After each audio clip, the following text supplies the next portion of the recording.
you. Wow, that's a lot of reverb I got over here. Right here? This is a spot? This is a magic spot.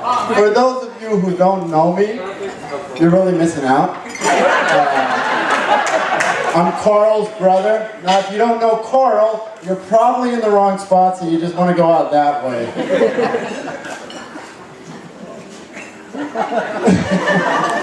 Yeah, that's it. Thank you very much. Carl told me to be his best man. Told you. No, he told me. He just tells me things to do and I do them. I have no control over that. A few months back, I don't know, when was it? 8 months, 9 months, whatever. But I take my responsibilities pretty seriously. So I wasn't really sure what the job entailed. I've never been a best man. So I looked it up. Where does this come from? I looked it up on the internet, Wikipedia, where you look for all the facts, and I found out that the best man finds its historical roots back to the Germanic tribes. And so what they used to do in these Germanic tribes, they would want to get married, and they were very limited in these small towns. So what they would do is usually raid other towns and find a nice woman to get married. Nice woman. So Carl, in this situation, chooses a best man, the strongest, most fit man around, to help him get this woman from the other town and get married. So the objectives of the best man would basically be to get a bat or some object and hit the woman over the head and bring her back to the town and get her married.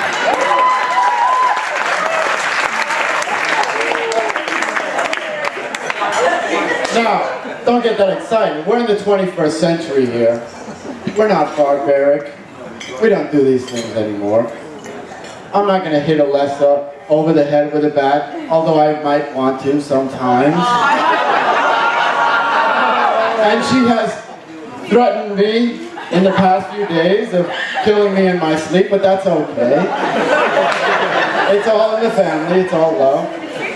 But just in case, in that rare occurrence that Alyssa would back out in the last minute and decide that she didn't want to go through the marriage, I brought the good stuff.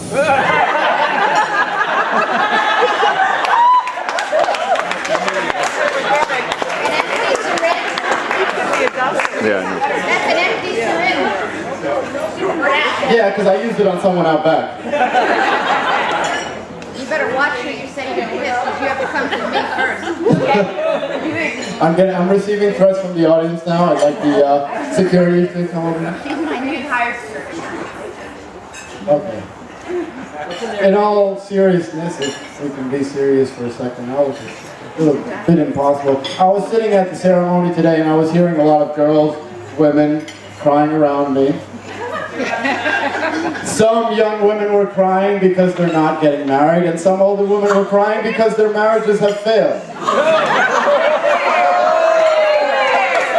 But there were those women in between that are still happily married, and they were crying, and I say to myself, why are these women crying?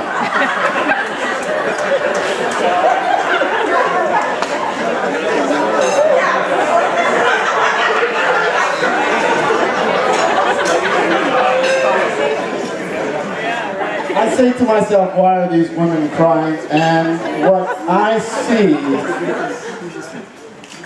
between Carl and Alyssa and what I saw at the ceremony was a moment of pure sincerity. Was a moment of true love, which I see right now, expressed. And so people around really didn't know how to respond, and people don't know how to respond, because this doesn't happen in every wedding. They're crying. Well, some crying, but for different reasons. But what I saw is this.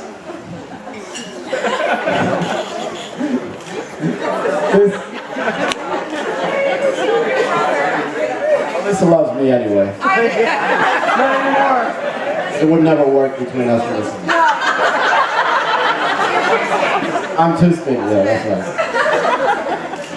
But what I see between Carl and Alyssa is pure. What I see between them is happiness. And what I wish in the future would be nothing but sincerity and happiness.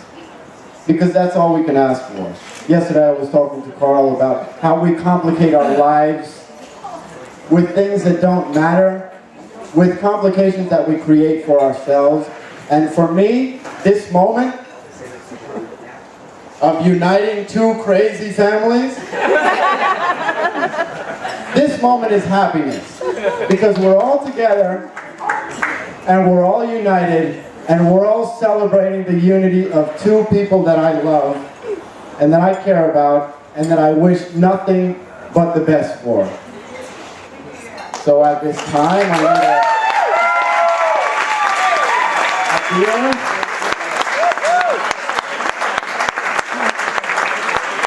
everybody stand, please. And salute the oppressor. Everybody stand and raise your glasses to the most beautiful people I've seen all day. Carl and Alyssa, I wish you nothing but happiness.